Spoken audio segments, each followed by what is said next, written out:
Allah Bapa, kami mohon kepadamu, kepada setiap orang yang datang mendekat pada Engkau, mendengar suaramu, bukan suara sendiri. Mohon Engkau membantu kami untuk fokus kepadamu, untuk membedakan suaramu dan juga suara dalam hati kami, agar kami mengikuti Engkau, mengikuti suaramu.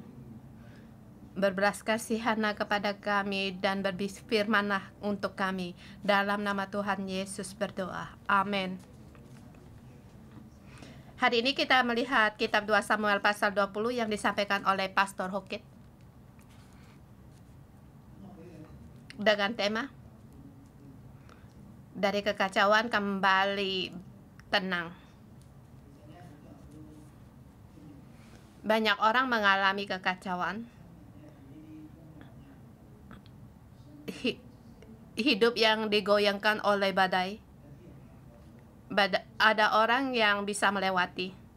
Ada orang yang tidak sanggup melakukannya, melaluinya.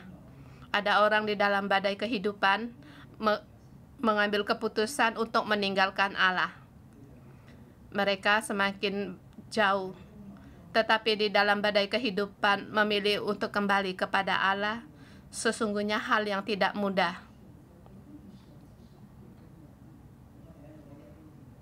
Kita di 611 banyak melihat pengalaman yang saudara-saudari semua, pengalaman yang demikian. Di dalam kesusahan tidak bisa mengikuti Allah.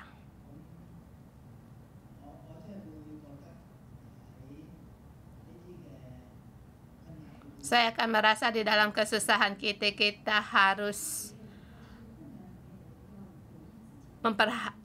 untuk memperhatikan hati kita di dalam kesesakan untuk mengambil keputusan yang diambil itu hal yang salah. Dalam hati kita berpikiran yang negatif, dalam melihat segala sesuatu juga negatif. Keputusan yang kita ambil juga negatif. Kalau bisa dalam keadaan negatif, bisa mengambil keputusan yang tepat itu sedikit. Kebanyakan di dalam hati mereka telah mengambil keputusan untuk mengambil keputusan yang bagaimana. Balak sekali mengatakan keputusan dalam negatif, keputusan yang diambil juga adalah hal yang negatif. Untuk mengambil bagian yang positif itu sangat sulit. Ada orang di sampingmu untuk mendukungmu melakukan hal yang positif juga tidak banyak. Saya membaca kitab dari Daud ini selalu mengikatkan diri saya. Kalau suara hati saya mengatakan kalau saya lebih baik dari Daud, sesungguhnya saya sangat lebih buruk lagi dari Daud. Saya tidak bisa belajar apa yang dipelajari oleh Daud. Bagaimana dia terjatuh. Aku bisa menghakimi dia.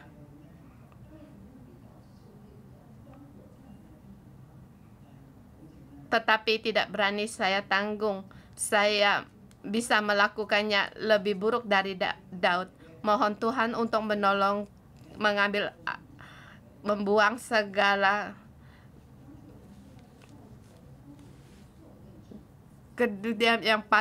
kesalahan yang paling tinggi. Kalau saya setuju Daud demikian, sangat jelas Daud sesungguhnya juga saya adalah orang yang dalam bahaya. Karena kita mudah untuk menghindar diri. Jadi berdiri di posisi yang tepat itu sangat penting. Seluruhnya itu pekerjaan dari Roh Kudus. Kita perlu mengaku dosa. Dari kisahnya Daud kita mengaku kesalahan kita. Kita tidak terjatuh, kita bersyukur. Hidup kita dijaga oleh Allah, kita bersyukur. Tetapi jangan mengira diri lebih baik dari Daud. Hari ini banyak hal yang belum diungkapkan dalam hidup saya, itu adalah anugerah. Saya harus bersyukur, saya harus mengaku dosa. Mohon Tuhan untuk menolong saya berjalan di jalan yang tepat. Di dalam segala hal, dalam pikiran yang kacau, saya harus mendengar suara Tuhan. Ini adalah jalan yang benar. Jangan menggunakan suara diri untuk mengganti suara Allah. Jangan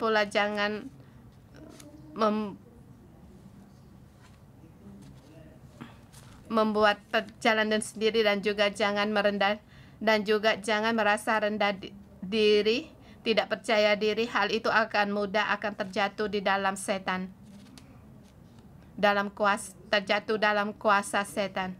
Kita jarang melihat kalau seorang pemimpin dia terjatuh, dia bisa memulihkan kehidupannya. Banyak orang mengerti dalam hubungan agar orang ini bisa berjalan. Kalau kita tidak punya hubungan yang demikian, kita hanya mengandalkan diri kita sendiri, maka kita akan miring, jalan pun bisa miring-miring. Kita hanya mendengar suara hati kita, kemudian kita akan berjalan yang salah. Hari ini dengan tema dari kekacauan kembali dengan ketenangan atau damai.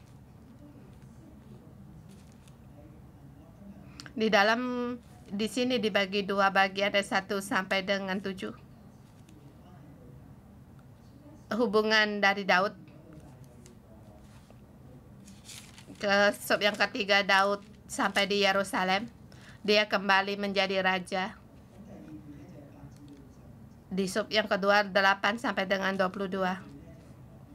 Di sini menerangkan tentang Yoab. Yoab kembali mengalih alih dalam kekuasaan di Israel.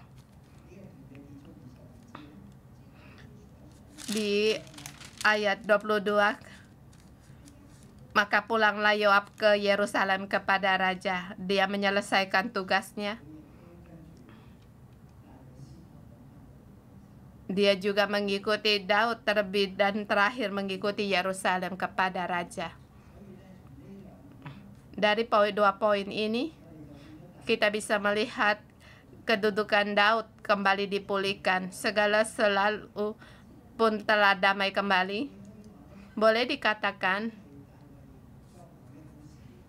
kisah Daud menjadi raja sudah sampai pada akhirnya. Karena di pasal 23 sampai dengan 26, kembali menerangkan tentang pegawai-pegawai Daud. Sehingga kembali kerajaan Daud menjadi tenang. Siapa menjadi imam, siapa yang menjadi bendahara, dan siapa menjadi panglima. Kemudian negara menjadi aman. Sesungguhnya sejarah bukan sederhana itu. Sesungguhnya kalau misalnya saya terjatuh, apakah saya bisa dipulihkan? Ini adalah dalam suatu proses kehidupan. Turun itu sangat mudah. Seperti kita dari pinggir tebing untuk naik kembali, hal itu sangatlah sulit. Banyak sekali kisah yang demikian yang seperti sering kita sebut seperti Angkawi, Angkafe, sampai jatuh di paling rendah, akhirnya perlahan naik kembali. Tetapi kita dengan segala susah payah, dengan sulit untuk kembali merangkak ke atas. Seperti kita dengan alam untuk bergerak dan saling bertarung dengan sikap kita yang menurun. Banyak perkara yang membuat kita putus asa, dan juga melihat kehidupan kita yang nyata rupanya demikian. Rupanya mengandalkan kehidupanku sendiri hanya sampai di sini. Kalau saya bisa memulihkannya, seluruh karena anugerah dari Allah, dan juga mengandalkan kekuatan dari Allah. Kalau tidak, daripada mendaki tebing itu lebih sulit lagi. Kita kembali melihat di paragraf yang pertama. Daud telah memulihkan Yerusalem. Di sini dibagi beberapa bagian yang kecil. Sesungguhnya bukan secara semuanya berjalan dengan lancar. Pertama, dia harus menghadapi orang Benyamin yang bernama Siba. Ia meniup sang kakala, kemudian berkata, kita tidak memperoleh bagian daripada Daud. Kita tidak memperoleh warisan dari anak Isai itu. Masing-masing ke kemahnya, hai orang-orang Israel. Dia meniup sang kakala. Kita tidak lagi bersama dengan Daud. Kita kembali ke rumah lebih baik.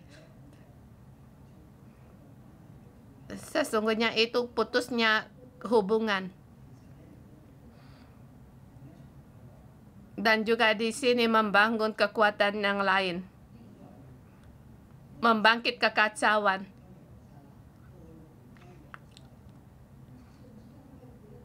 Kita tahu Daud dia sejak meninggalkan Yerusalem sampai dia kembali ke Yerusalem, dia selalu menghadapi serangan dari orang Benyamin yang terlebih dahulu dikatakan tentang Siba dan juga Simei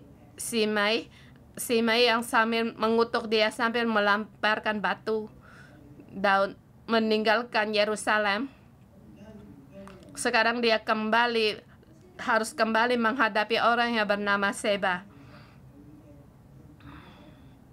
Kita tahu Yerusalem adalah tempat dari suku Benyamin. Benyamin adalah pusat suku yang berada di pusat. Di atasnya adalah 10 kepala suku yang sering kita sebut dengan kekuatan dari Israel. Di sebelah selatan adalah suku Yehuda, kekuatan dari selatan, dan Daud merebut Yerusalem. Dan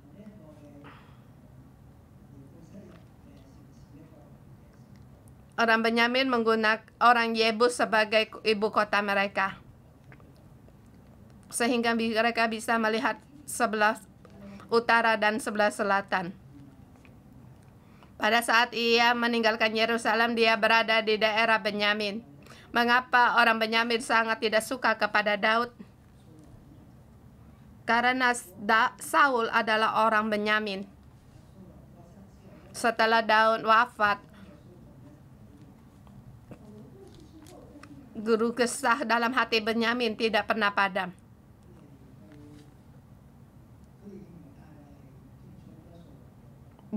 Mereka mengira Daud merebut kedudukan dari Saul.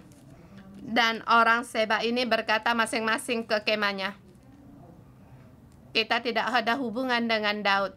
Tetapi Daud mendengar perkataan dia, itu menyembunyi satu tindakan.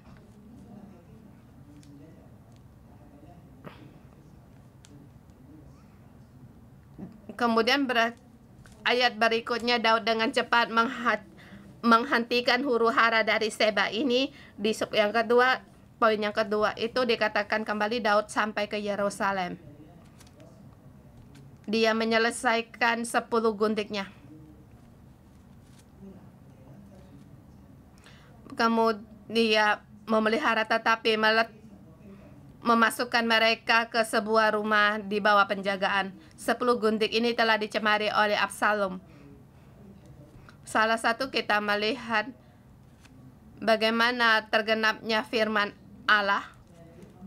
Kamu melakukan dengan sembunyi-bunyi, aku akan melakukannya pada hari siang hari. Daud melakukannya perkara yang salah. Dia berzina dengan Batseba. Absalom adalah kopinya dari Daud. Dan juga orang yang lebih perkasa. Daud bagaimana dia membunuh orang?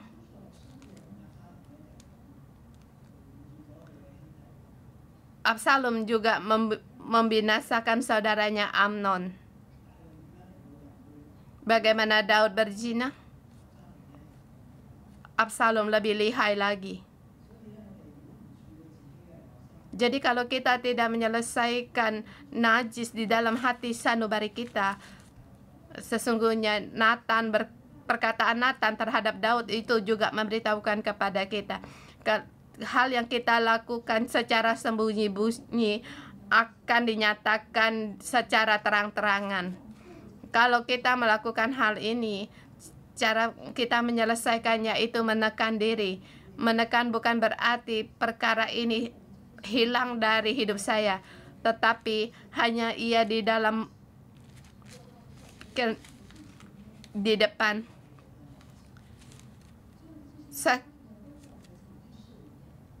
Skala tekanan ada di dalam pikiran. Kalau kita mengendalikan dengan baik, hal ini tidak akan muncul, tetapi sesungguhnya mereka akan muncul sendiri. Jadi kita kalau cepat mengaku dosa terhadap kehidupan kita, itu ada manfaatnya. Sebab kita tidak tahu kapan akan keluar. Walaupun dia tidak keluar, tekanan yang ada di dalam sistem kita akan mempengaruhi kita untuk mengambil keputusan, mempengaruhi kita, reaksi kita. Kita lihat Absalom tidak berkuasa sebab Absalom mengopi sendiri apa yang dilakukan oleh Daud. Daud tidak menyelesaikan. Dia pun tidak berkuasa menyelesaikan anaknya. Dan Absalom terhadap 10 gunting ini adalah nasihat dari Ahitofel. Dia di soto istana, semua orang melihat keluarga yang memalukan. Semua punya bagian dan mereka tidak bisa dipulihkan kembali, dan orang-orang yang menonton hanya ikut serta. Mereka di tengah-tengah perkara ini, Daud kembali dan mengumpulkan 10 guntingnya. Kemudian kita melihat Ahitofel, anaknya bernama Ilim, salah satu orang perkasa dari Daud. Anak dari Ilim bernama Batseba. Kita tahu Ahitofel mempunyai jiwa untuk membalas dendam, memberikan semangat untuk Absalom berbuat demikian, sebab Absalom merusak pernikahan dari cucu perempuannya. Dia menimbun dendam ini. Pada saat Daud berbuat demikian, pada saat Daud bertanya siapakah perempuan cantik itu, dan mereka memberitahukan siapa itu Batseba.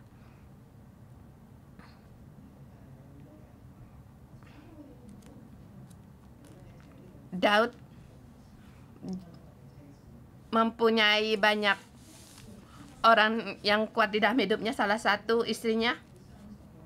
Ada 30 orang pegawainya. Salah satu adalah putrinya.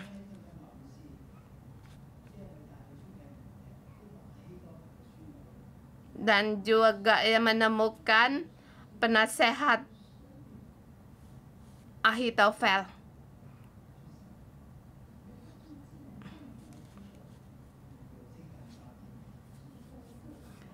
Dia berbuat demikian seperti tanpa ketakutan. Dia tidak bisa mengendalikan diri, dan dia menimbun musuh menjadi dendam terhadapnya. Dia menjadi raja, dia bisa saja untuk tidak mempertanggungjawabkan, tetapi yang dilakukan oleh Daud menimbulkan banyak sekali dari kebencian dari musuh-musuhnya. Absalom berbuat demikian, melakukan nasihat dari Ahitofel.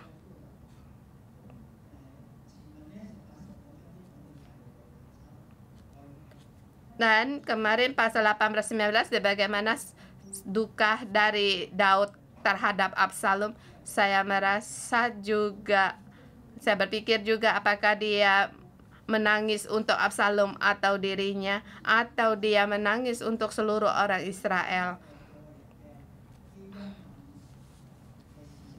Ini adalah perkara perorangan yang tapi sekarang menjadi perkara seluruh negara.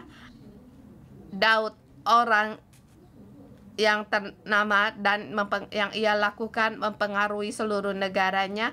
Daud menangis untuk Absalom, berkata, "Anakku Absalom, Absalom anakku." Saya melihat hati Daud ada pada Absalom. Bahkan Absalom merebut hati orang Israel. Absalom, dia di Hebron mendeklarasikan dia menjadi raja, sama seperti yang dilakukan oleh Daud. Dia adalah contoh dari Daud dan membawa prajuritnya dari Hebron masuk ke Yerusalem. Sama yang dilakukan oleh Daud. Dia lebih berbahaya dari Daud. Dalam peperangan di hutan Efraim,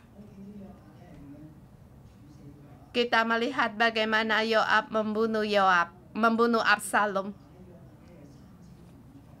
Di situ dikatakan Yoab dengan 3 lembing yang menikam dadanya.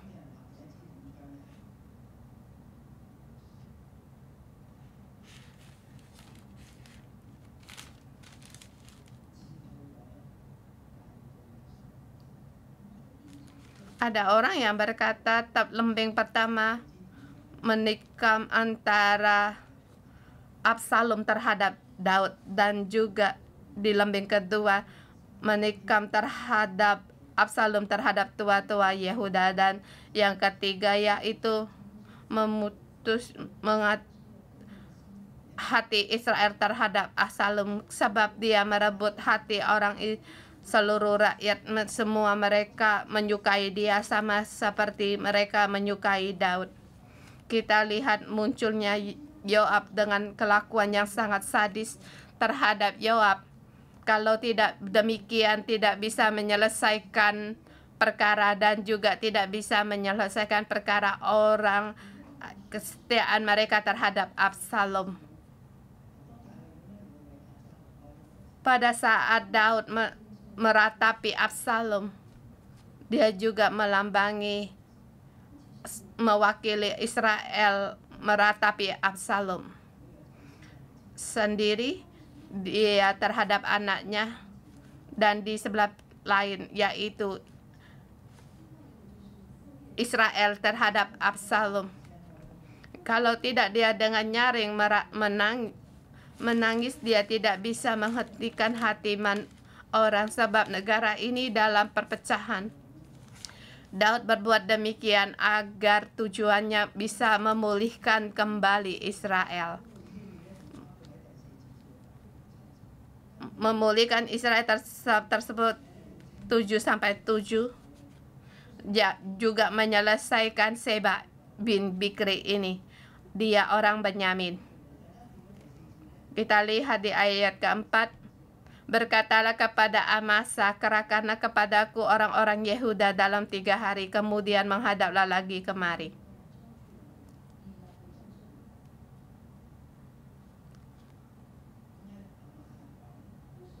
Mengapa raja berkata kepada Amasa? Dia sebelum Amasa adalah panglima dari Absalom. Boleh dikatakan ini adalah jalan secara sembunyi. Yang dibawa oleh Amasa adalah orang dari Absalom. Boleh dikatakan dia juga bisa membawa orang Yehuda. Dan Amasa adalah istri dari Abigail dan juga sepupu dari Daud dan juga saudara dari Yoab. Jadi dia punya pengaruh terhadap tentara di Israel. Sekarang raja berkata kepada Amasa untuk menghentikan keliling dari Seba dalam 3 hari, mengumpulkan tentara dari Yehuda. Di ayat dikatakan dia menunda tugas sampai lewat waktu yang diucapkan raja baginya. Di sini kita pikirkan apakah dia sungguh punya kuasa untuk mengumpul orang-orang tentara Yehuda. Mereka, ayat ke-6, kembali Daud membeli perintah dan juga di sini melewati Absalom. Pertama berkata kepada Abisai, pertama kepada Amasa, kedua kepada Abisai.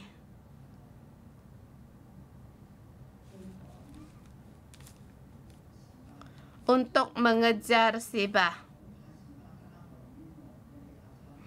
Sekarang Seba lebih berbahaya bagi kita daripada Absalom. Apa yang dikatakan di ayat ke-7, Yoab bersama dengan orang Kreti dan orang Pleti dan semua pahlawan keluar menyusul dia, menyusul Abisai yang keluar dari Yerusalem untuk mengejar Seba.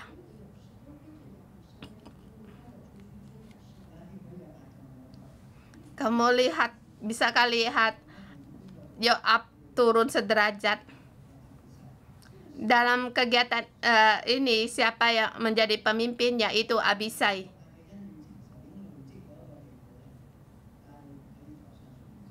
Di sini kita lihat hubungan dengan Daud dengan Yoab. Daud tidak bisa lagi untuk percaya kepada Yoab. Yoab orang yang mengabdi kepada Daud, tetapi beberapa kali yaitu cara kerjanya dengan kesadisannya membuat orang juga bisa berhati-hati. Dan juga dia mulai menjadi orang yang mengancam bagi Daud. Dulu orang yang mengasihi Tuhan, sekarang menjadi tentara dalam pekerjaannya. Hanya yang dia cari yaitu menyelesaikan pekerjaan dan juga tidak punya hubungan lagi, dan cara kerjanya sangat sadis. Bagaimana dia menghadapi Absalom dan juga Panglima Abner, kita bisa melihat. Kita juga mohon Tuhan kita punya penglihatan yang demikian, bukan melakukan pekerjaan, mengorbankan segalanya untuk mencapai tujuan, sehingga kita menjadi orang yang spesial, menjadikan kita orang yang sadis, tidak punya perasaan. Daud juga sulit untuk kembali percaya kepada Yoab. Dan orang-orang ini keluar mengejar Seba. Kita sampai di poin yang kedua, 8 sampai dengan 12. Dua sub kecil.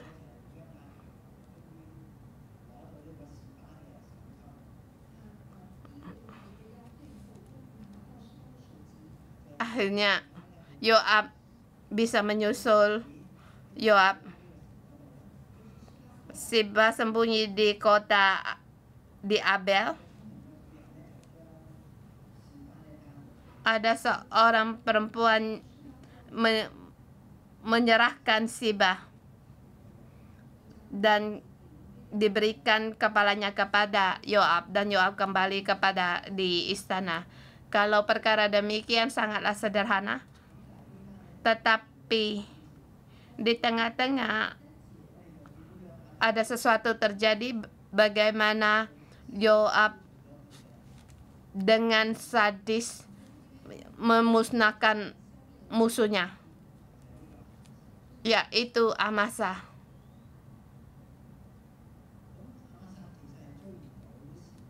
Sesungguhnya Amasa tidak bisa mengejar Seba, tetapi sampai di Gibeon, di batu besar, mereka di situ bertemu. Ayat ke-9. Yoab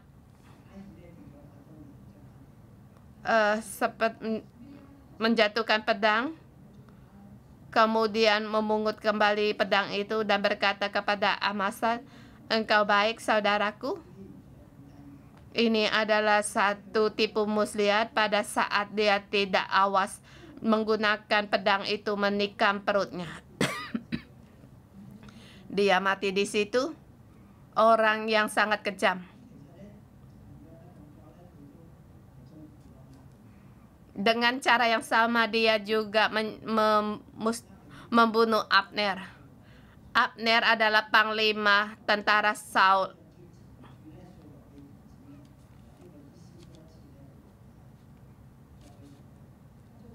Dia menggunakan anaknya Saul, Isi-Boset,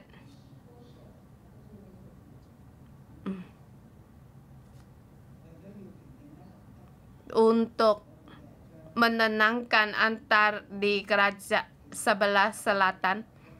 Daud bisa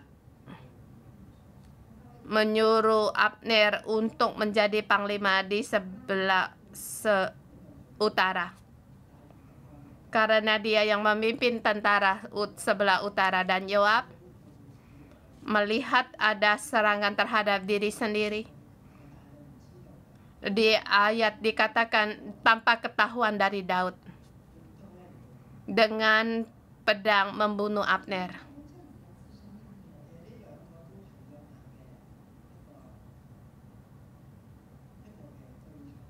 Mereka adalah musuh dari Yoab. Keduanya ada kemungkinan untuk menggantikan Yoab. Keduanya Yoab dengan sengaja mendekat pada mereka kemudian membunuh mereka. Boleh dikatakan Yoab bisa menghentikan huru-hara ini atau awal dari huru-hara ini.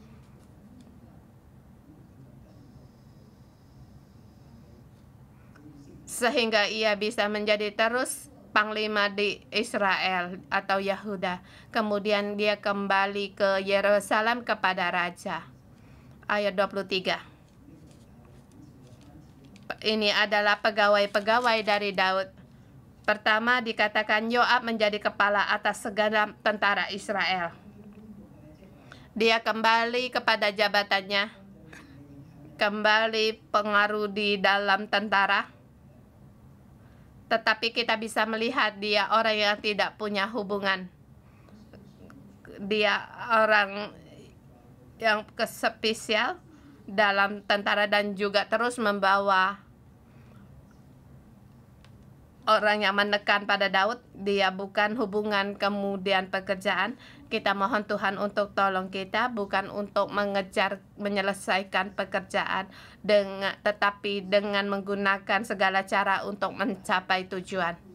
Ini kembalinya kerajaan Daud. Kita melihat seluruhnya dalam bahaya. Kita boleh melihat Daud telah kehilangan hati rakyat. Satu persatu dia untuk memulihkan itu memerlukan waktu.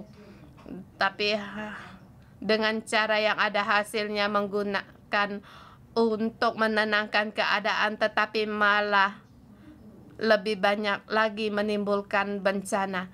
Dan bencana ini terus ada sampai pada zaman Raja Salomo, sampai anaknya Salomo, Rehabeam. Perkara ini terus berkembang. Kita mohon Tuhan untuk menolong kita menyelesaikan hubungan. Kita merasa kita sendiri disakiti. Ini bukan perkara kita sendiri. Ada kemungkinan juga perkara orang lain. Mohon Tuhan untuk menolong kita menjadi raja damai. Kalau tidak menyelesaikan perkara, hanya penampilan saja akan menimbulkan banyak legari perkara. Mari bersama kita memuji Tuhan Allah kita. Haleluya. Tuhan, Engkau memulihkan hidup kami. Pulihkan kami agar hidup kami kembali selaras dengan Engkau. Kami bersama di sini memuji Engkau. Haleluya.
Tuhan Yesus, kami memuji Engkau.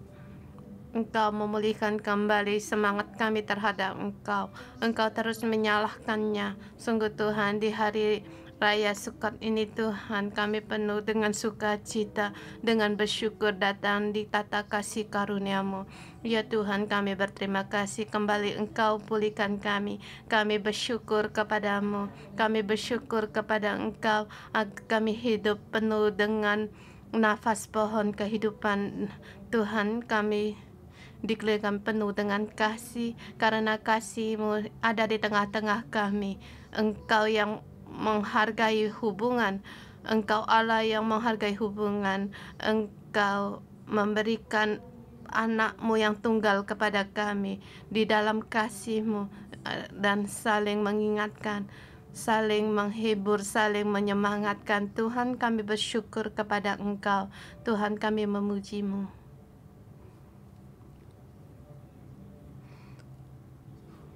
Tuhan, kami berterima kasih Engkau ada di tengah-tengah hubungan kami sehingga kehidupan kami sama bisa naik. Tuhan, kami datang di gereja 611 ini, Engkau kembali membangkitkan kehidupan kami. Tapi Tuhan, kami juga mengaku kami adalah orang yang berdosa dan punya kelemahan.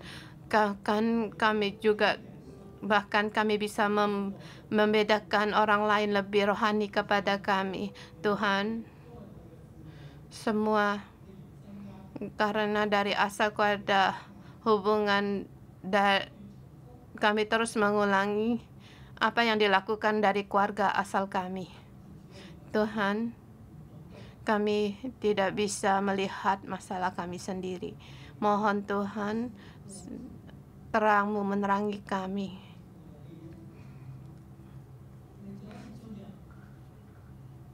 Saudara semua, mari kita masuk dalam tuntunan Roh Kudus agar terang Roh Kudus kembali menerangi kita. Dalam hidup kita, kelahiran kita, pertumbuhan hidup kita, adakah karena hubungan dengan orang tua mempengaruhi hidup kita sekarang dalam mengambil keputusan?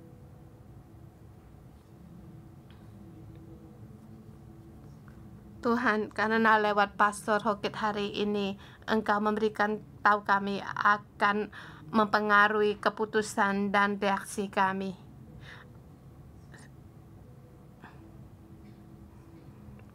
Roh Kudus, mohon Engkau menerangi kami setiap orang. Adakah cara yang sering berulang kali?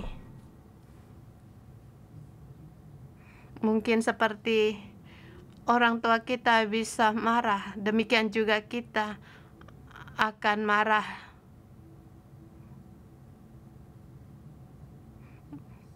Mungkin karena hubungan orang tua sangat jarang, sehingga kita sekarang menghadapi, kita tidak bisa menyelesaikan perkara kita. Maka kita tidak mau mengadakan hubungan dengan orang lain. Roh Kudus, Engkau terangi kami. Tuhan, kami tidak mau menjadi orang seperti fotokopi. Kami tidak mau mengulangi masalah dari keluarga asal kami. Tuhan, terangilah kami, agar kami di dalam terang-Mu, kami menyadari akan masa lalu kami, cara sistem hidup sebagai manusia. Yang lebih penting lagi, lewat renungan ini, ya Tuhan, kami mau segala semuanya ini kami serahkan kepadamu. Yesus, Engkau mati untuk hubungan. Bersamaan juga Yesus bukan hanya untuk memulihkan hubungan kami dengan Allah, Tapi Yesus, Engkau datang juga mau membantu kami untuk memulihkan hubungan kami dengan sesama. Tuhan, kami berseru kepada Engkau. Ya Tuhan, oh ya Tuhan, ya Tuhan.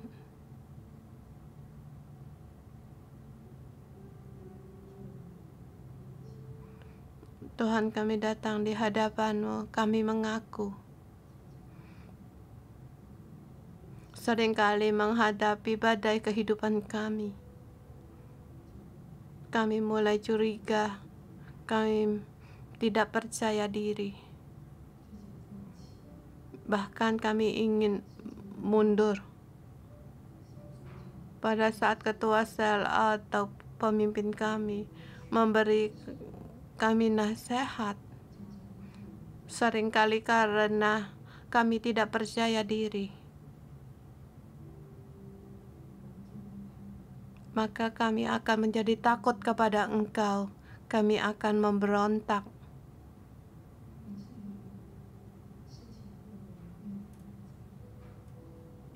Ia membuatkan hubungan semakin kacau, hubungan putus, bahkan keadaan kami sampai terjatuh dalam kuasa setan. Kami semakin berjalan semakin jauh. Hati kami pergi dari Engkau, semakin menjauh dari Engkau. Tuhan, mohon Engkau ampuni kami.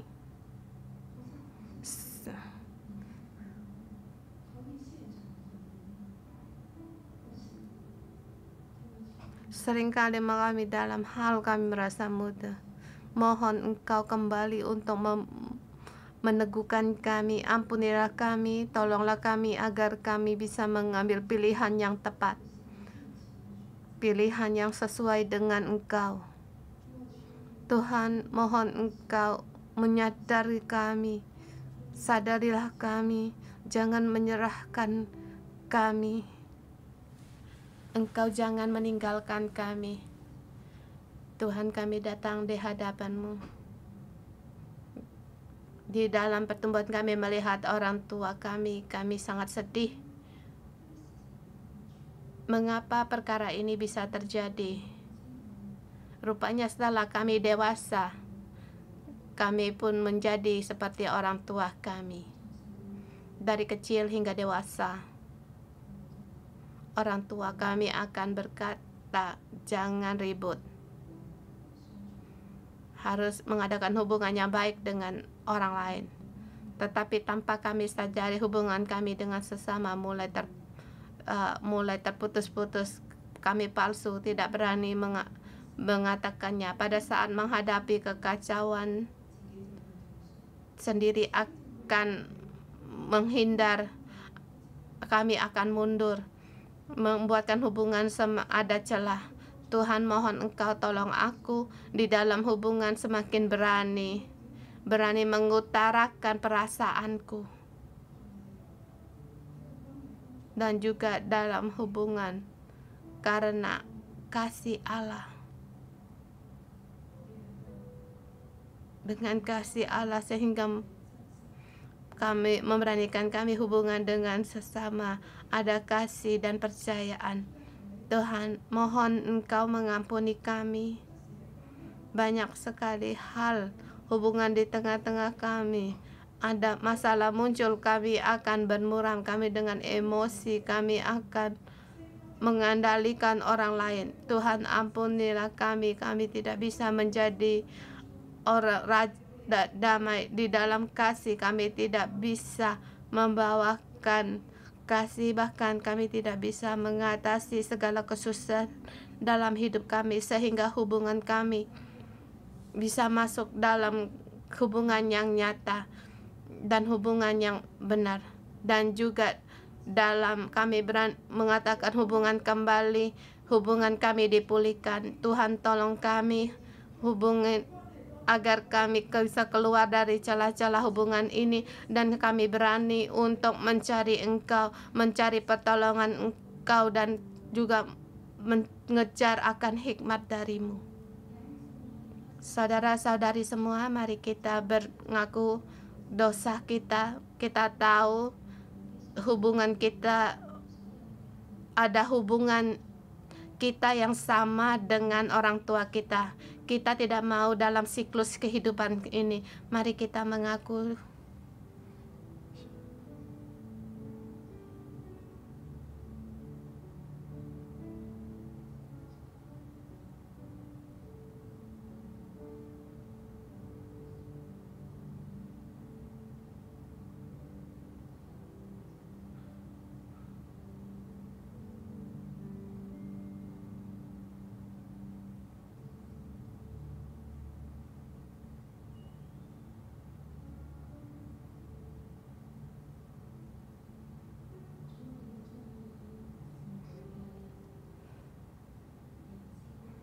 Tuhan, kami serahkan hubungan kami terhadap dengan orang tua kami. Pernikahan orang tua kami tidak baik. Semuanya ini juga dinyatakan di dalam kehidupan kami. Orang tua kami sangat disiplin terhadap kami, maka kami pun sangat disiplin terhadap anak kami.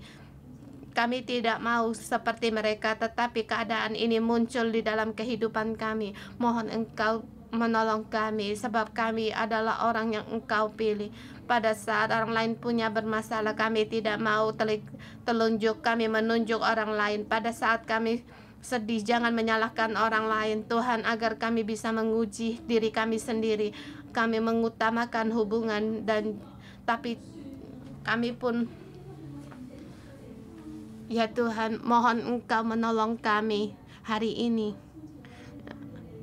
Engkau pun memanggil kami sebagai orang Lewi. Kami pun mementingkan hubungan. Di sini mengundang staf gereja untuk berdiri.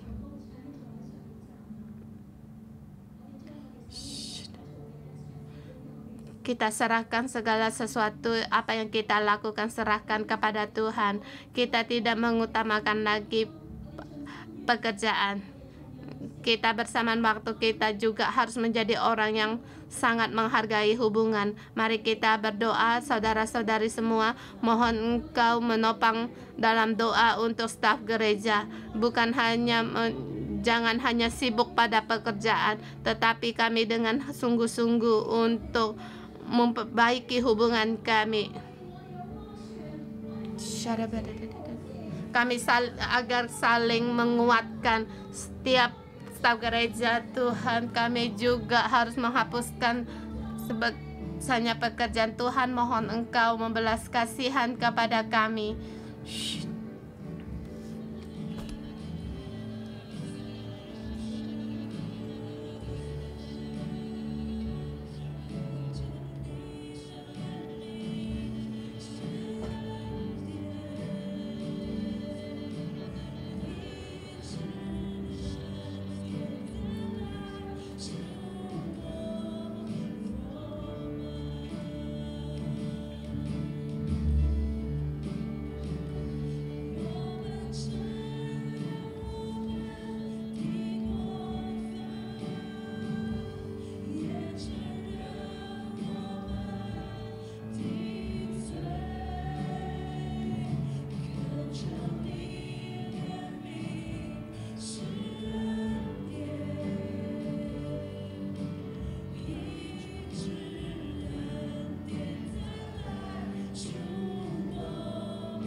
Tuhan, terima kasih Engkau menjadi setiap gereja. Kami juga mengambil keputusan.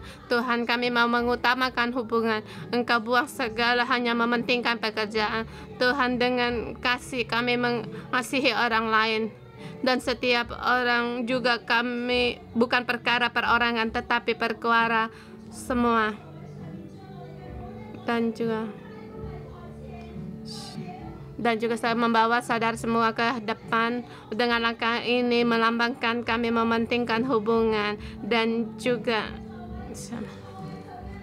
saudara semua,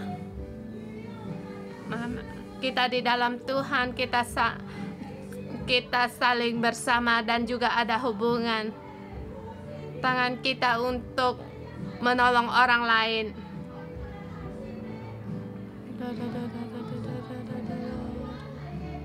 Mohon Tuhan untuk menolong kita, orang yang punya hubungan. Kami adalah satu pohon kehidupan dalam satu keluarga. Tuhan, Engkau tolong kami agar mementingkan hubungan di apapun yang terjadi dalam hidup kami. Kami tidak mau menghakimi, kami tidak mau lagi menghindar, tetapi Tuhan, kami saling menolong.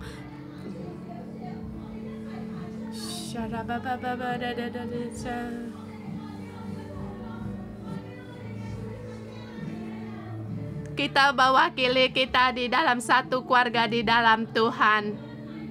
Kita ada hubungan. Tuhan, Engkau menolong kami.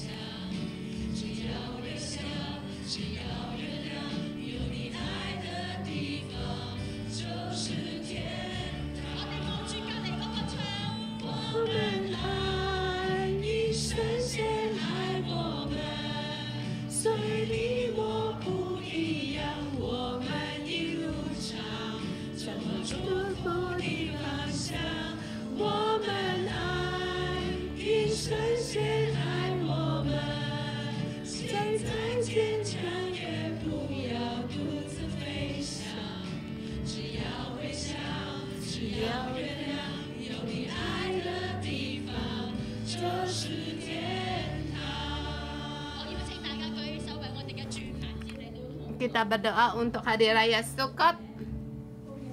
Dalam nama Tuhan Yesus, segala bencana pergi dari kami, baik di atas mimbar, setiap yang memperagakan, semuanya juga berjalan dengan lancar. Kami juga mengundang saudara baru untuk bersama kita berdoa.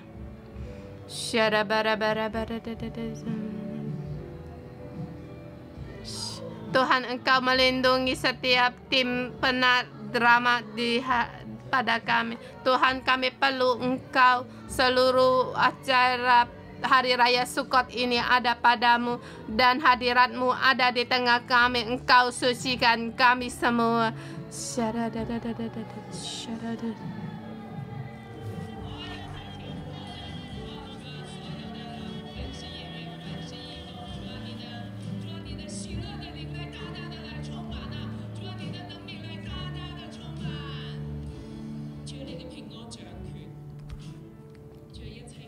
Tuhan, segala angin badai dalam hidup kami akan berlalu, sebab ada Allah di situ, di mana anak-Mu juga ada damai-Mu ada di mana-mana, dimulai di Merseyside dan bahkan di setiap pintu keluar, di seluruh arena, ada damai-Mu. Tuhan, Engkau berkuasa, bukan hanya keperluan dari tim penarik, tetapi darah-Mu melindungi melalui setiap tim media dan setiap media.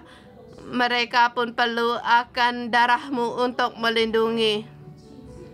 Baik di segala tempat, Engkau mengerahkan malaikat-Mu untuk membersihkan, membawa damai, segala kuasa yang menentang keluar dari semua, segala pemberontakan keluar, segala kesusahan yang menghalangi kami untuk merayakan hari Sukkot ini keluar. Engkau pergi dari kami. Berikanlah kami hati satu, bersatu hati dan damai-Mu bersama kami. Dalam nama Tuhan Yesus, memberkati saudara-saudari semua dengan iman, membawa damai dari Allah, damai sejahtera masuk di dalam, lebih dalam lagi di dalam sukacita Sukkot, agar setiap orang yang kami undang, mereka datang dan percaya kepada Engkau dan dan menerima berkat dari syukur. Dalam nama Tuhan Yesus memberkati, dalam nama Tuhan Yesus Kristus, amin. Kita renungan sepagi sampai di sini. Tuhan Yesus memberkati.